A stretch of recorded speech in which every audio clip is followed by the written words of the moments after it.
Hello people of YouTube, my name is Brad, this is my channel Adam and Orange, and this week in 3D metal model news. Kind of a short video this week poking around online. A lot of the internet was very slow last night and this morning, but I did find a couple of new models. At least one of them appears to be new, coming new, and one of them, it seems like I've seen it before, but I can't find a record of me talking about it.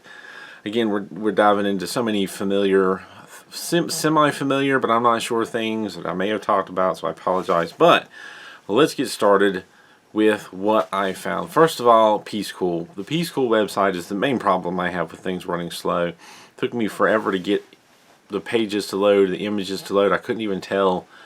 They looked to me several new things, but after a while I figured it was apparently just one new thing on their website. And that is the Shenlu, or English name of Mirage. It appears to be a rather old, and I don't mean old as insulting, just a very classic, very, very ancient looking large ship. Possibly something a little bit, with a little bit of history behind it, or a little bit of, I had the word earlier and I can't think of it, mythology behind it, possibly, or lore, I'm not sure.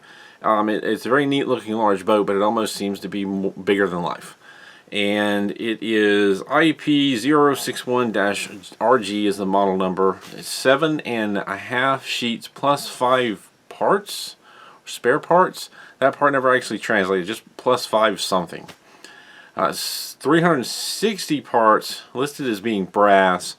A finish size of 28 centimeters by 9.5 centimeters by 18 centimeters in height, 5 of 7 star difficulty, and it also appears to have a stand. I did scroll down the page and finally a page loaded that actually showed pieces of the stand, so I'm pretty sure it's coming with a stand. And there's one picture that loaded that kind of has quite a top down, but a higher angled picture, and it looks almost like a mythical city on top of the ship, so that leads me to think there's some mythology behind it, or some mystique behind it, something more than just, you know, an ancient ship, something more than that. There's a word, I can't think of it right now, but yeah, it doesn't have a date of when it's coming available. And with the Peacecool site, unlike Metal Earth, you don't have coming soon. It's just stuff shows up on the main page, and then at some point along the left side there, it'll pop up down there with a expected date, and then somewhere after that it actually shows up, you know, for sale online. There may be some missing information, there may be more, but I had a lot of trouble getting the Peacecool website to load. I did manage to get a few pictures and that much information, so that might be it. There may be more. Of course, more may show up in the next few days as they update the information available and give an expected date.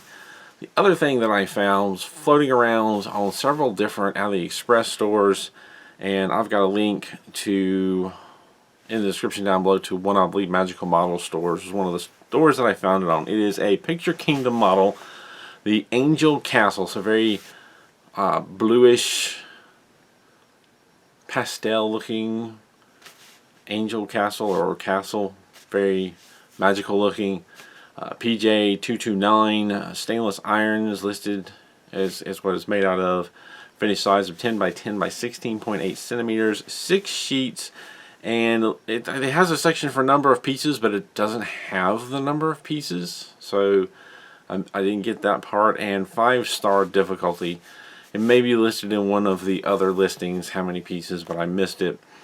I don't know much about it. I don't think I've talked about it. It has like a somewhat familiar look to it, but it's all showing up in lots of different sites as like a new thing, and I can't find any record of talking about it, so it's getting confusing. It's been getting confusing for some time now, but interesting looking model. I'll put it out there as usual. If anybody has any more information about these Chinese architecture or ship models, please feel free to leave in the comments down below.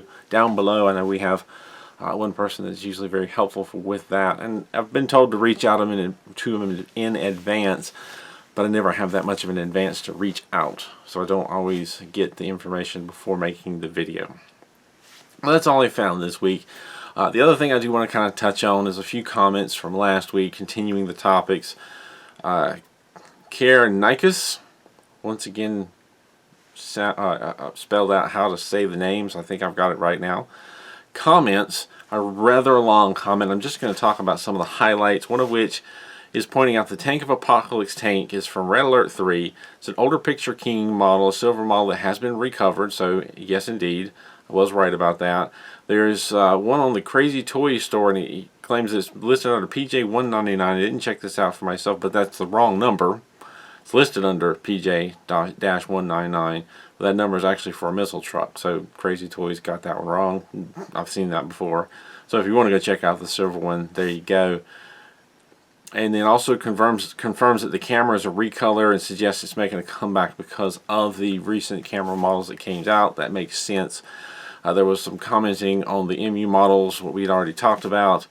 And also, Garnicus measured the LED sensor at 0.7 volts over the touch sensor or whatever sensor it is. So that makes a lot of sense that it is drawing some vampire power and killing the batteries. Also comments about how they would also like to put a switch on there, but they can't find a switch small enough to fit in the crevices, which I can understand that. Another comment that we got last week also comments on the tank, and that's HV Rock 13 says, also notice the metalhead tank has the Soviet communist symbol with the tools in red on that side view of the tank. Not sure if that's even on the silver version, so that's interesting. The Soviet Union, I do not believe exists anymore. Pretty sure that fell apart, though I could be wrong. But that's an interesting catch right there. I did not catch that. Don't know if it exists on the silver version. I have to go look. And Jay comments, hey Brad, another great video, thank you. As you know, I love the MU Transformers models. I couldn't agree more. They have come a long way. However, they went through a phase where they would use magnets to hold models together. So frustrating. The last night Optimus Prime is terrible. Almost impossible to pose and keep him standing because of every joint is magnets. Soundwave and Shockwave are my absolute favorites. Highly recommend. Thanks for all that you do. And I did have some experience with that, and I'm glad that Jay made that comment because I forgot about the magnets. I do have one model, and that is the Bumblebee movie model that does have magnets in it, and it's almost like, for the most part, why did you even bother with the magnets? Because it doesn't really do anything other than just separate into two pieces, but there's no point to it. Though there is one magnet for the radio, and it allows you to put the radio on the knee and it not fall off. I've got it right over here. And that's this guy. You've got the radio, which is slid down off of his knee, or perhaps I moved it, showing it to somebody. But the other thing is it splits in the middle. A little dusty there. There's no point in that I know of, but there it is. For the most part, it holds together fairly well. If you can wiggle it, there we go, right back into place. But yeah, that's interesting. I think I do remember hearing some people complain about the magnets. However, I guess it depends on the model. I do have a Transformers model over here that has a lot of magnets, but they don't really hold the body together.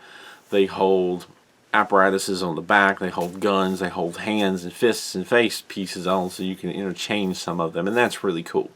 I think that's a very good implementation of that.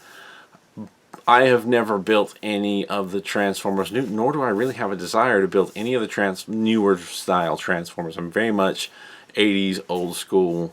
I grew up with that, like the somewhat boxy look of those Transformers, and really favor those personally. And I've just never been that attracted to the newer Transformers models. It's really neat that they've added a lot of detail to it, but it just doesn't strike my fancy. But yeah, I haven't followed that one. The what was it? Last Night Optimus Prime. I haven't followed that build, so I didn't really know that it was such a poorly implemented magnetic design. But I can't say that I'm surprised, because that looks like that would be something to be difficult to keep together and frustratingly difficult to build, which is another reason I never have bothered. But thanks for that information. I appreciate that comment, Jay. It was something that I had forgotten about, the magnets. I have a limited amount of experience. I think my implementations, one of them is just silly, but neither here nor there. The other implementation is really well done. It's just added on features that you can easily take on and take off, and it helps secure them. So it's a nice implementation, but I can see the last night being a bad implementation. So thank you for that comment. That's pretty much all we have this week. I'm going to leave it at that. Leave it fairly short.